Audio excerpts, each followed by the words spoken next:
Assalamualaikum warahmatullahi wabarakatuh. Selamat pagi, salam sejahtera untuk kita semua. Pada pertemuan kali ini kita akan membahas materi perubahan sosial. Materi ini merupakan satu materi di seri pengantar sosiologi.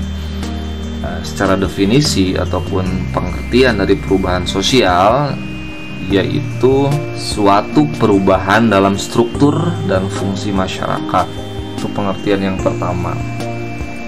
Yang kedua, perubahan sosial merupakan ataupun suatu variasi atau sesuatu yang lain yang timbul dari cara-cara hidup yang telah diterima.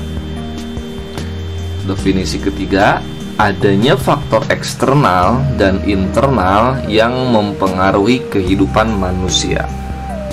Pengertian yang keempat, mencakup semua aspek perubahan dalam lembaga suatu masyarakat yang dapat mempengaruhi sistem sosial, termasuk nilai, sikap, dan pola perilaku kelompok dalam masyarakat. Terdapat beberapa faktor eksternal maupun internal yang dapat menyebabkan terjadinya perubahan, yaitu baik dalam ukuran yang paling kecil, yaitu perilaku kita, ataupun dalam ukuran yang lebih luas, yaitu struktur dan budaya masyarakat. Yang pertama kita melihat perubahan kependudukan. Berkaitan dengan perubahan komposisi penduduk, distribusi penduduk, termasuk pula perubahan jumlah, yang semua itu dapat berpengaruh pada budaya dan struktur sosial masyarakat. Nah, selanjutnya penemuan pengaruh yang ditimbulkan. Penemuan dapat muncul dalam 3 bentuk. Penemuan baru tidak hanya terbatas pada suatu bidang saja, melainkan meluas pada bidang lainnya. Perubahan yang menyebar dari satu aspek ke aspek lainnya, dan perubahan pada beberapa bidang dapat menyebabkan satu jenis perubahan. Konflik atau pertentangan dalam masyarakat dapat mengarah pada perubahan yang dianggap membawa kebaikan atau bahkan membawa suatu malapetaka. Lingkungan. Manusia secara fisik tinggal di lingkungan dengan segala habitat yang ada di dalamnya, sehingga jika kita ingin tetap hidup, maka kita harus dapat beradaptasi dengan lingkungan sekitar kita. Perang. Perubahan dapat disebabkan kondisi perang dengan masyarakat atau negara lain, atau dengan kata lain, konflik dengan kelompok di luar masyarakat merupakan faktor eksternal dari sumber perubahan sosial. Nah, ini faktor-faktor yang dapat menyebabkan terjadinya perubahan sosial, dari yang paling kecil perilaku dan ukuran yang lebih luas, yaitu struktur dalam budaya masyarakat. Itu baik faktor eksternal maupun internal.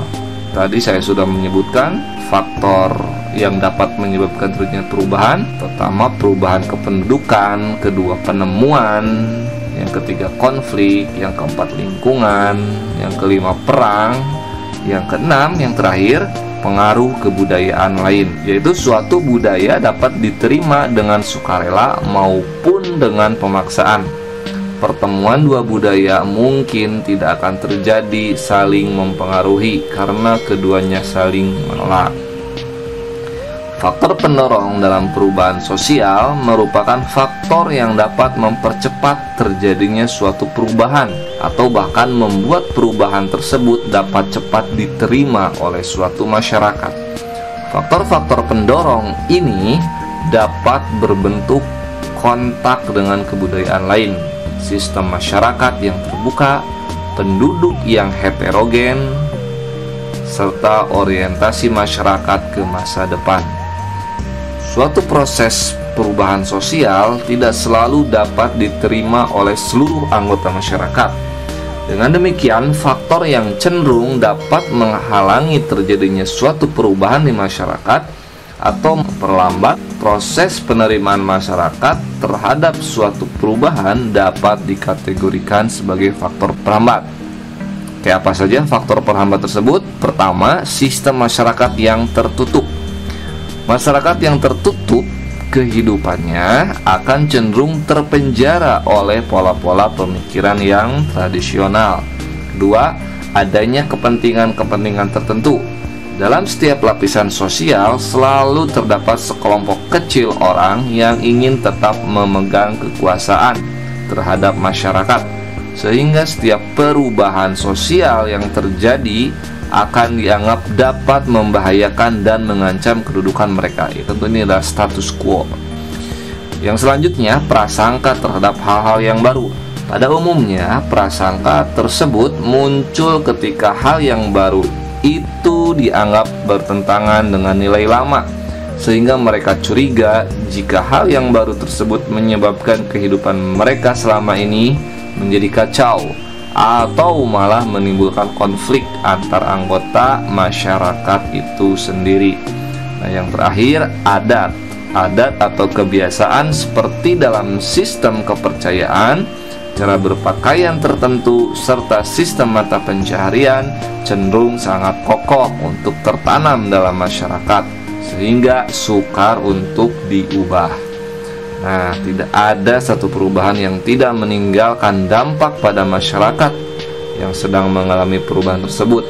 Bahkan suatu penemuan teknologi baru pun dapat mempengaruhi unsur-unsur budaya lainnya.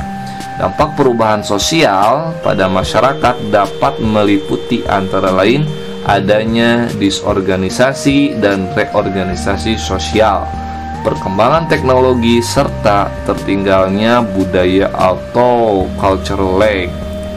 Itu dalam konteks konsep di dalam perubahan sosial. Dalam konteks kasus, kami sempat melakukan riset terkait dengan dampak sosial, artinya kaitan dengan perubahan sosial dari dibangunnya Waduk Ciawi dan Sukamahi, publish di jurnal Sinta 4, jurnal Temali, jurnal ilmu sosial. Nah, di situ disebutkan bahwa akan adanya perubahan sosial di masyarakat Ciawi dan Sukamahi dari dibangunnya waduk.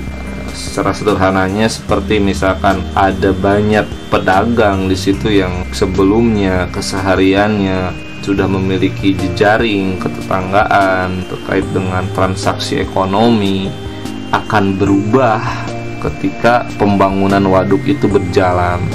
Mereka harus direlokasi dengan lingkungan dan jaringan yang baru, harus ada penyesuaian lagi dan lain-lain. Itu dalam konteks kasusnya. Terus yang selanjutnya, ada banyak petani katakan yang memang memiliki mata pencaharian bertani akan berubah ketika dilakukannya pembangunan waduk tersebut.